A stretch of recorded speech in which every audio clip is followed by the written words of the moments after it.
Hey guys, this is Max at MaksWerks again, and today we're going to be reviewing my personal bike, which is this 2006 Triumph Speed Triple. This bike, I've been kind of hesitant to review it up to this point because it is heavily modified, and as a result, it's not a great representation of a stock bike like the others were. But I decided we just go ahead and go with it anyway, and do a riding test, and this test's going to be a little bit longer, and we're going to go on a little bit more of a twisty route because it's an awesome bike and I like it. The only thing is, I think we're going to have to stop for gas, and so we'll cross that bridge when we get to it. But so a little bit of info on the stock Speed Triple. For the longest time, this was pretty much the only bike, here in the US at least, that you could buy that was a big, powerful, naked bike. I mean, sure, Ducati has had the monsters for forever, and they come in different sizes or whatever, but in reality, if you wanted big power, and you wanted a street fighter, your only real alternative was to build basically custom naked Gixxers, 600s, 750s, and 1000s. Depending on you know how hectic you want it to be. But I mean, building a custom Street Fighter was the thing, because you couldn't really buy them. I mean, not really, until about 5 years ago when the market exploded. Because nowadays you have, today, if I want to go buy a brand new, awesome, from the factory Street Fighter, I have pretty much every option you could possibly imagine. KTM has the Super Duke 1290, Aprilia has the Big Shiver, MV Agusta has the Brutale, both in 800, and there's a leader bike version as well. Let's see, Triumph obviously sells the Speed Triple and the Street Triple, and then let's see who else. Oh, and Suzuki is bringing in the GSX S750 and 1000 to the US in 2015, which are basically factory naked bikes of versions of their super bikes, which is what people have been building for forever. And that's all really good, and it has really spurned the market. The naked standard superbike market went from basically this to all kinds of bikes from all kinds of manufacturers. Oh, and of course the BMW S1000R, lest we forget. That is a rocket that I want to try sometime. So if any of you are watching and you feel like letting me do a review on your S1000R, just shoot me an email, please. I would be most grateful to you forever, basically. But anyway, so this bike, technical specs, you got a 1050cc triple, which means there's 3 cylinders in a line and a counterbalancer on the crankshaft to keep things steady. You got a single-sided swing arm, chain drive, fuel injected. You got 2 300mm rotors up front. You got a something millimeter rotor in the back. This specific bike has race pads in it, so you'll hear them squeak until they get a little warmer. That's kind of a personal preference thing. I like my aggressive pads, and I'm willing to tolerate a little squeakiness, but some people aren't, so you can get regular pads and they won't squeak nearly as much. So you can probably hear this bike. The other 2 bikes are pretty quiet because they had stock exhaust, but this one you could probably hear even on the helmet mic. But this is a phenomenal bike. So a little bit of history. Originally it came in a 599, then there was a 955, and the actual overall design of the bike hasn't changed all that much. It's always been a fairly expensive bike, a fairly expensive European import bike, and it always had a really good suspension. This has, I believe, the first generation of the Showa BPF, so you got it split rebound and compression on the different sides. You got an adjustable shock in the rear. And this woman is just nuts. Okay, that's kind of weird. Let's not do that again, lady. So, yeah. Anyway, So modifications I've made to this motorcycle, let's see, it has BMC race air filter. I ported out the exhaust in order to have it match the ports on the head.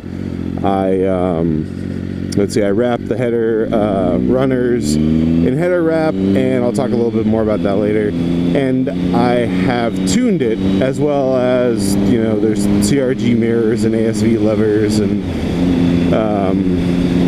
of course the Jardine exhaust pipes, which add a nice little sound to it. My buddy's got the Aero slip-ons, and I kind of like those more, but this bike came with the Jardine units, and so I'm not gonna argue with it since it already is on there. But basically, this bike is awesome. So let's talk about why this bike is awesome. This bike is awesome because you get the full thrust that you get from a superbike, or most superbikes. This bike probably makes about 125 rear wheel horse, so it's not really on point with current generation superbike standards. It's not going to be 180 or whatever to the rear wheel, but it also doesn't have to have any of the electronic gimmickry that those bikes have. You don't have to worry about traction control and ABS and setting this and setting that, because this bike makes power in such a linear fashion that you never get that feeling of like, oh my god, what have I done? Why am I on this motorcycle? I'm going to die a horrible screaming death, because you're not. It's really pretty user friendly. I mean, my right hand on the throttle determines how fast I'm going. There's no moment where all of a sudden I made that incredible power jump and I'm now going 1 billion miles an hour. Here we are cruising in top gear. There's about 70 miles an hour at 4K RPM. This bike is stock geared, so what you're seeing is what you should see. And this position is really comfy. My legs are just far enough down. Whoops, there's a car. Just far enough down that I don't feel like I'm crunched in that sport bike position, and we're going to slow down because it's construction zone.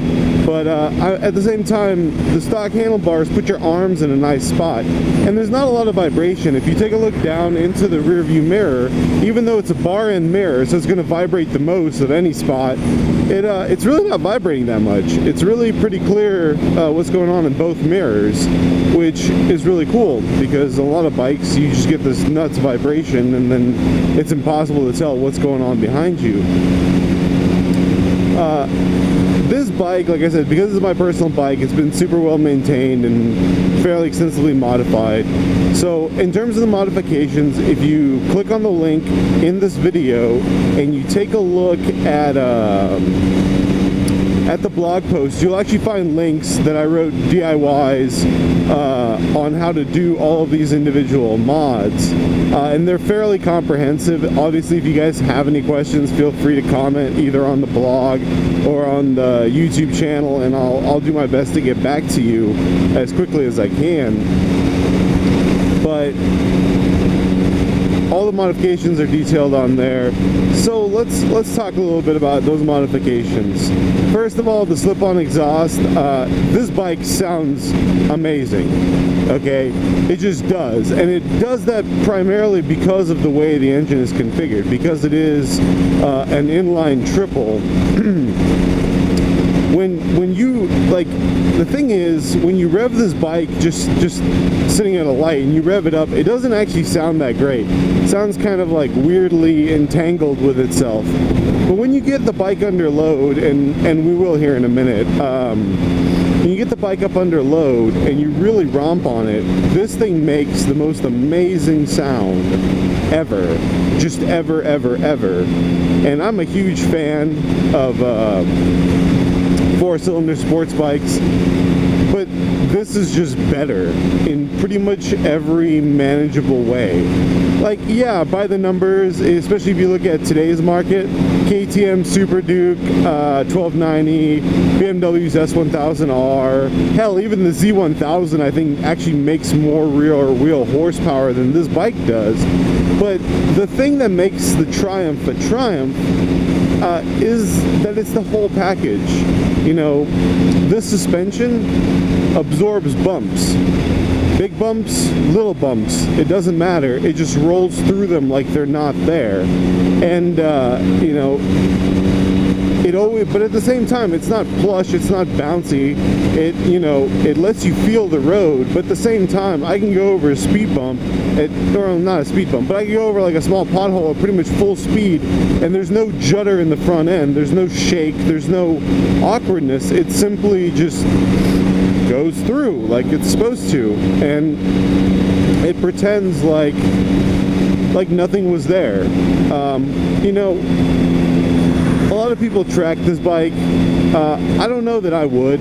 To me, this is basically the best street bike that you can build. It's got way too much power, but at the same time it's manageable. You know, if you're coming home after work and you're tired and you're not really focused on riding the bike, this bike's not going to try to kill you. It's not going to be like, oh, you hit 7,000, time to go Super Saiyan. Like, there's no nonsense, there's no craziness. It's just like, oh, you want to rev up, we'll rev up. You want to rev down, we'll rev down. You want engine brake in, we can do that. It's just, and oh, you went over a pothole, that's fine. There's no reason to throw you off the bike into a semi truck or something. It's just, you know, there we go. I'm pulling on like third gear or something like that, and it's just, okay, that's fine. That's what we're gonna do. So I'm gonna pull in here into this gas station to get gas. I'm gonna pause the video here for a second before we go on 2222. So I'll be right back with you guys. So there we go. We got some more gas. We're gonna make a little turnaround here and head out on 2222. There's some of our motorcycle brethren.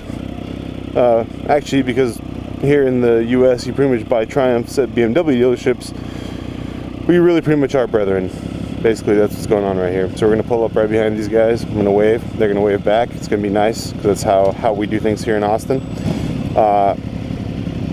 So before I hit that little bump and then started blabbering on about the suspension, I think it's important to go back to what I was talking about with the modifications. And we're going to let these guys have a little bit of space because the road up here gets really pretty twisty, and I don't want to be running up on anybody. I'm not sure what their riding pace is, so we're just going to enjoy this road, and I'm going to talk about the modifications. So we'll just start from the intake side. So I stuck a BMC race air filter into the bike. I really like the BMCs more so than the K&Ns when they're available, and they're pretty much available for most sport bikes. If you have a cruiser or something of that nature, you're going to have a little bit harder time finding a BMC filter. To be honest with you, they cost about the same as the K&N, but they're not oiled units, but they're still lifetime units, and I've just had really good experience with them and kind of performance gains and whatnot, and I just like it. Is there anything wrong with K&N or even running a stock air filter? Absolutely not, but I prefer BMC, so that's the company I go with in my own bikes. Let's see, so that's how air gets into the motor. Air on how gas gets out of the motor, and that's a red light. Let me just slow down. So how air gets out of the motor. So one of the issues is, and from what I remember reading, if you're in Australia watching this does not apply to you, because for some strange reason you already got factory port match headers. But here in the US, and actually I think in Great Britain and Europe, your exhaust ports on the exhaust header side are actually quite a bit smaller than the ports on the head. And I don't know if this was done due to a cheap casting issue, or if this was done on purpose, or what the deal is, to basically make a little bit more bottom end torque. But what you can do is, and you really need air tools for this. Some people have done this with a Dremel, but it's going to take you forever. But if you have air tools, basically a sander on a little a little air cutoff tool, stick a sanding belt, excuse me, stick a sanding drum on it, and basically match the size and shape of the ports on the head to the ports on the bike. And it takes a little trial and error, but it's really not too hard to do if you have the proper tools. And look, there's somebody else on a motorcycle. We'll wave to them. They wave back. That's nice. So you want to match the ports. And the second thing you want to do is, and this requires the ability to weld stainless, so I had to go use the shop at the university to borrow their TIG welder, because I don't have one yet. But what you can do is there's a catalyzing agent. It's not really a catalytic converter. It's actually just a little tube made out of some sort of ceramic material. And basically it has metal rivets that hold it in place at the end of the header, where basically the collector at the very, very end. And what you do is you drill it out, and then you drop it out of the end of the pipe, and then you basically just use a TIG welder to weld the holes shut. And I did that, and then let's see, modifications. Then I wrapped the primaries. Here in Texas, it gets pretty goddamn hot, and this bike in general gets pretty hot. And the header wrap helps keep some of that heat in the exhaust, and basically stops it from getting into the radiator and my legs. And you can argue plus or minus on header wrap. I've heard it all. Here in Texas, I don't really ride in the rain very often, if ever. Basically, if I'm riding in the rain, it means I got caught in the rain. And obviously we have no salt here because nothing really freezes for more than 2 days, and we don't have salt trucks or salt anyway, so it matters not. So if you live in a place where they do salt and it does rain and things rust and so on and so forth, I would recommend spend $250 and have your header ceramic coated. It does basically the exact same thing, but it's a ceramic coating. It protects the finish. Header wrap is cheaper, but again, if header wrap's getting wet all the time, it's going to keep that moisture right on the pipe, and stainless or not stainless, it's going to damage the finish after a while. It's going to pit it and whatnot, and so you don't really want that. You want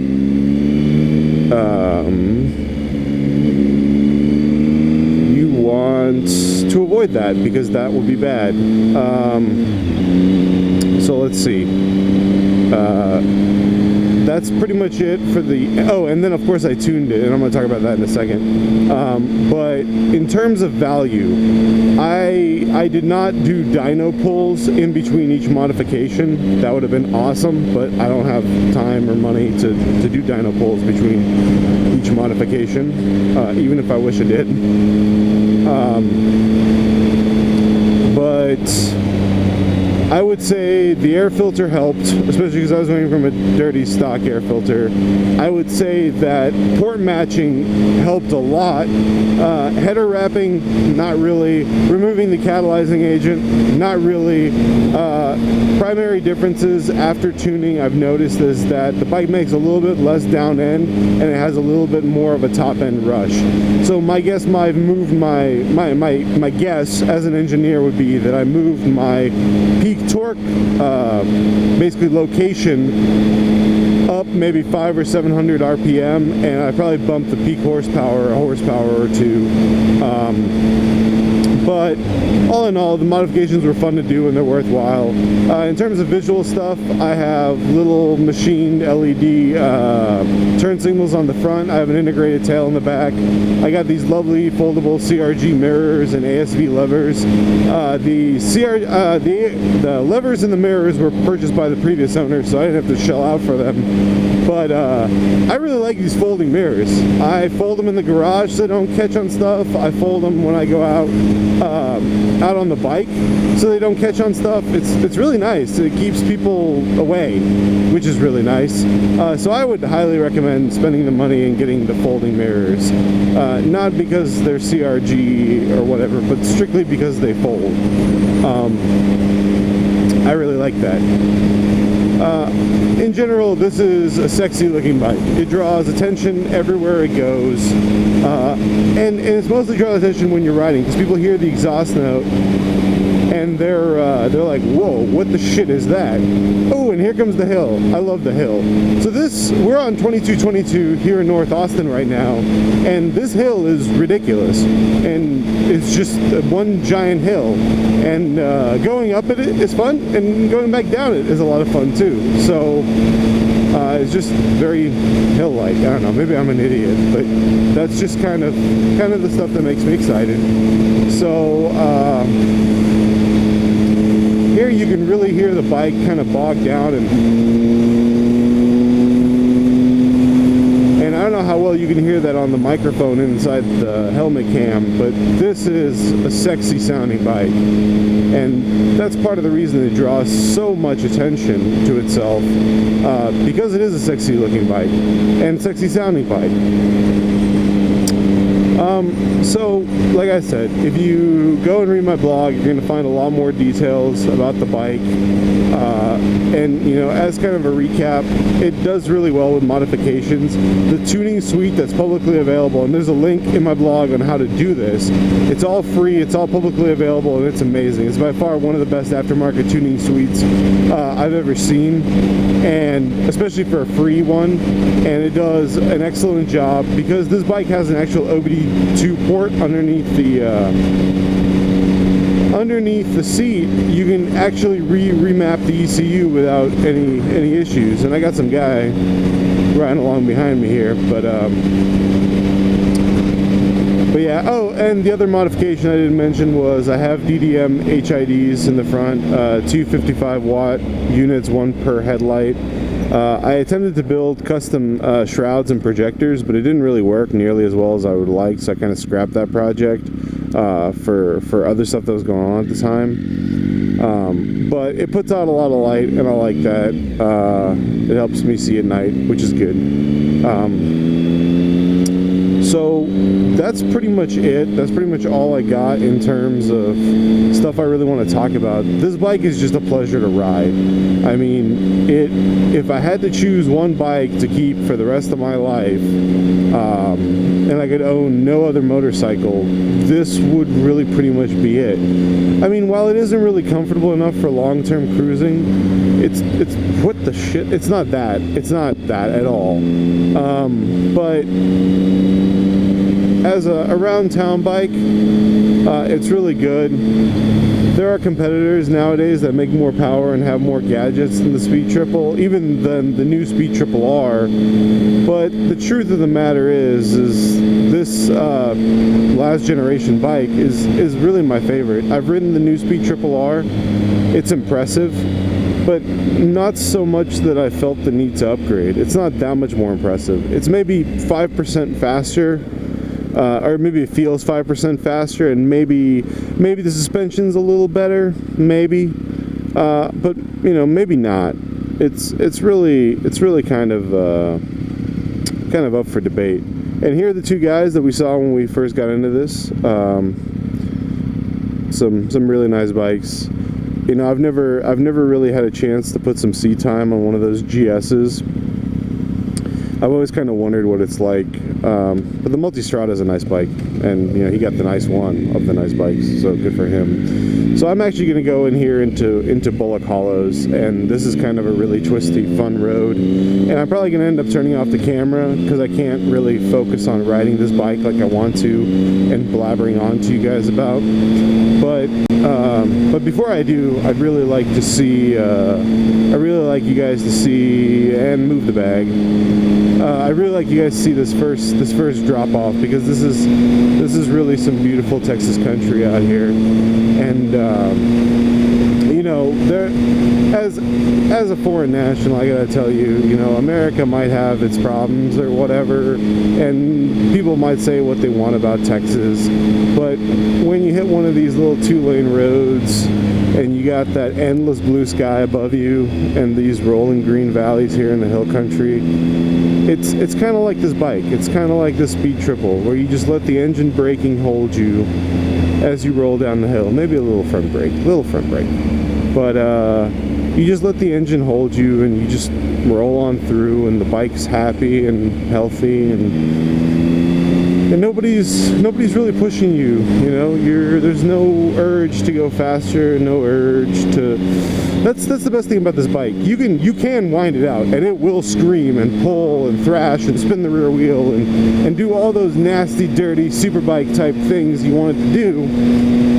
But at the same time, it's like your best girl. It's, you know, it's always there when you need her to be. It's always, you know, dinner's always on the table. It's always ready to slow down and let you relax. And taking this bike out here is pretty much one of my favorite, most relaxing things to do.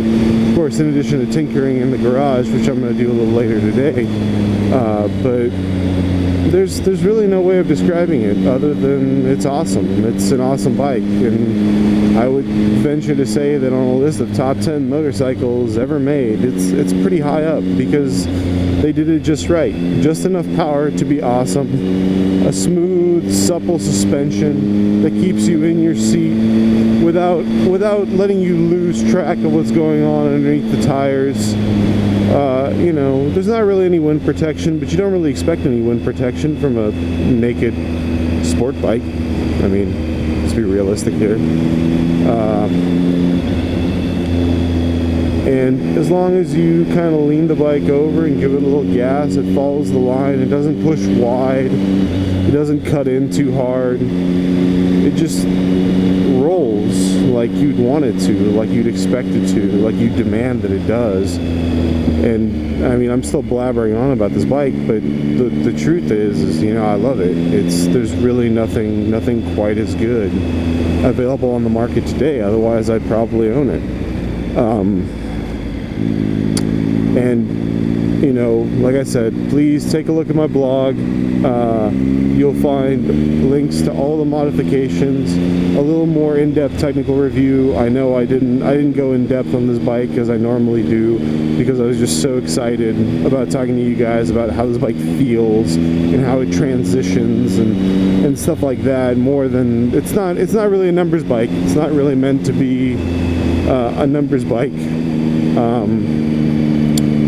I mean, maybe when it came out it was a little bit, and those guys are going to go left where all the fun roads are. I'm actually going to go right because I got to head home. But we're going to follow this through, and the truth is, there's just very few bikes that even come close to providing the sort of sheer enjoyment that this thing does.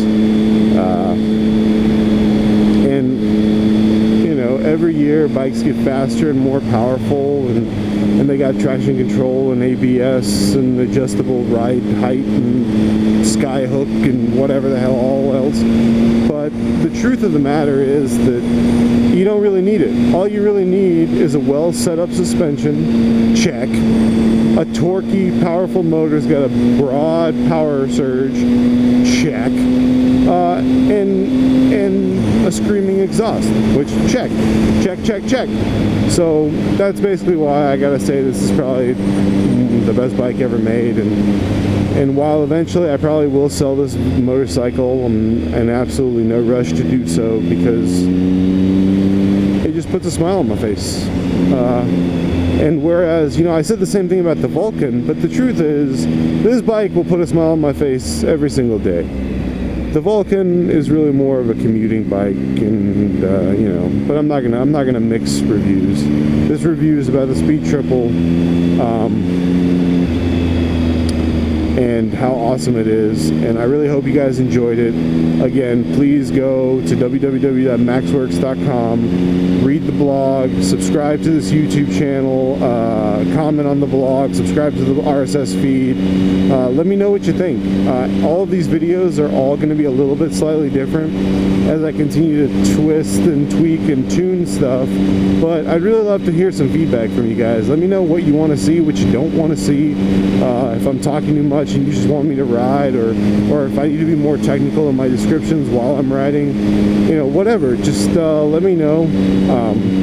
and I'm gonna enjoy the rest of this beautiful Labor Day and get a little more work on the VFR done, and hopefully have those videos ready for you guys.